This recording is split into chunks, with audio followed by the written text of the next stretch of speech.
Greetings, members one and all of the Salivation Nation. Another down day in the markets. I think we should start to get used to it. This is gonna hurt. Let's explore.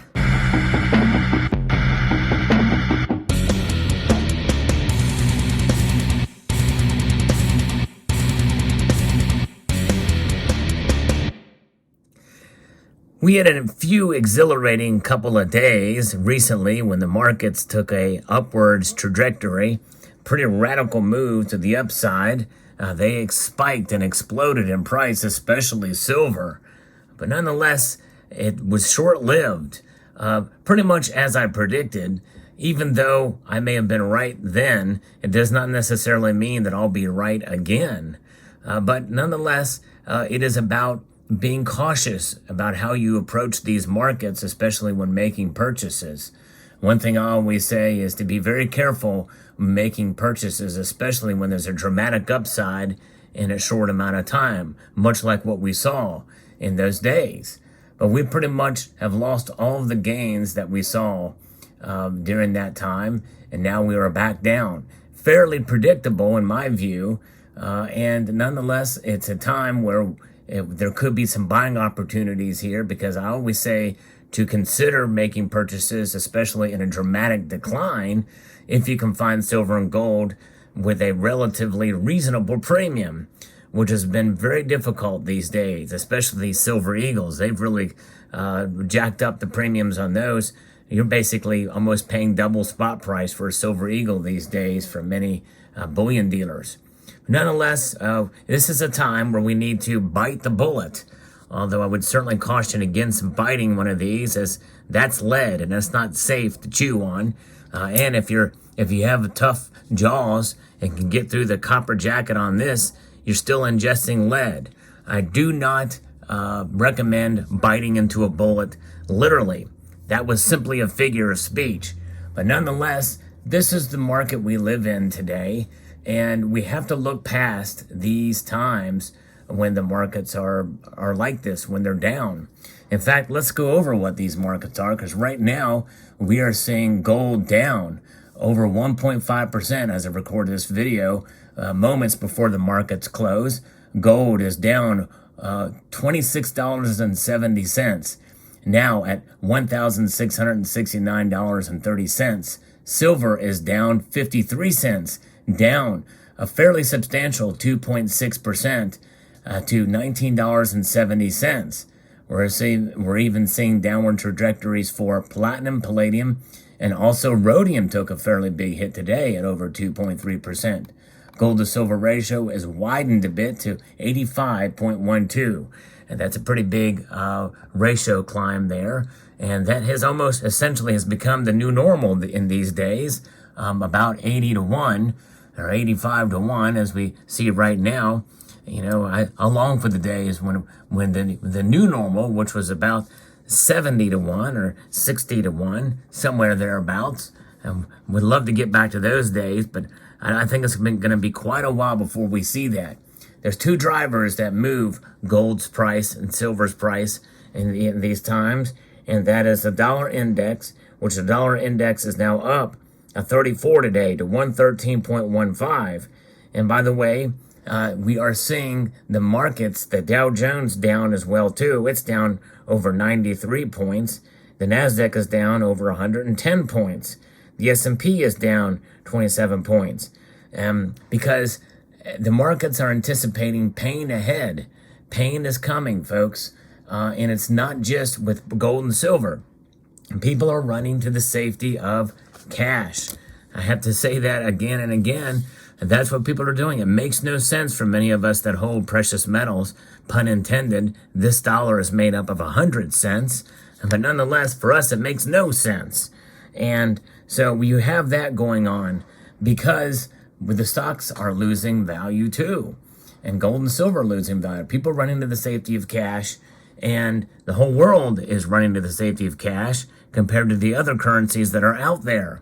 And that is the dollar index. That's how the index is measured compared to other currencies. And that means that the United States can freely exchange and or do business utilizing modern monetary theory, Keynesian, and other philosophies that basically work against what the Federal Reserve is trying to do now, which is to tighten monetary policy. We have these measures where the government spends money, and they're spending it and the spending is out of control and has been for quite some time. The debt is now $31 trillion. Debt to GDP ratio by some measures is close to 140 to 1. That's pretty much an all-time high, I would say. I don't know of a time where it's been any higher than that. So it's absolutely insanity what we're doing here and essentially working against what the Fed is trying to do with tightening policy.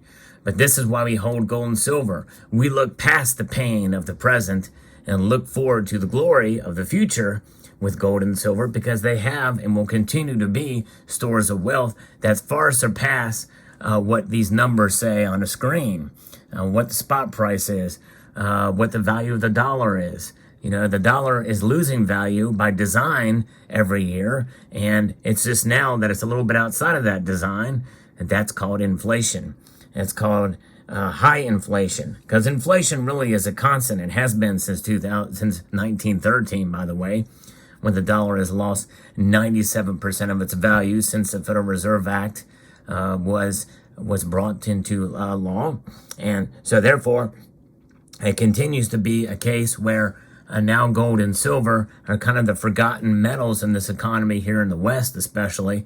But for those of us who accumulate these metals, we don't forget. We hold on. We've got our diamond hands, and we will continue to accumulate and press on with our gold and silver.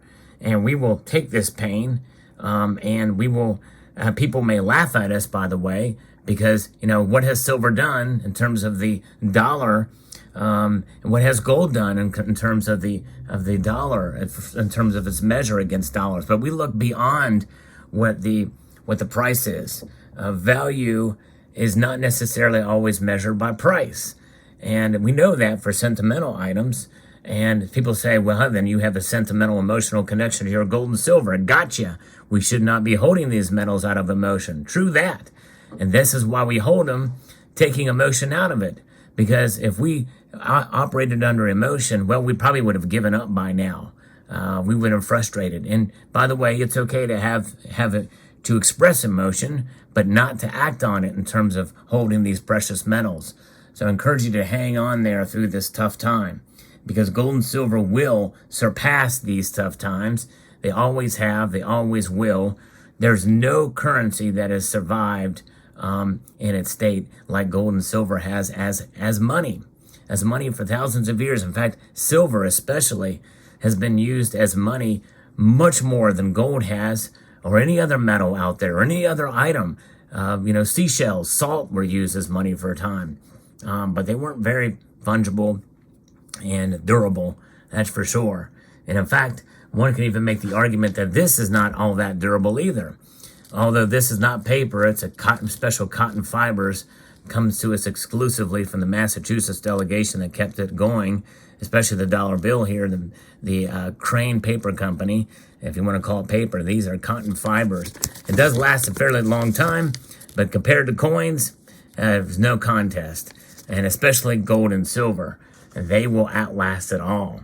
So there you have it. So yes, indeed, we may be getting struck by the bullets of the market from time to time, but we will continue to press on. In fact, talking about pressing on, and not only do I encourage you to stack gold and silver, these metals here have surpassed, again, multiple generations, epochs, and the like, and cultures, climates.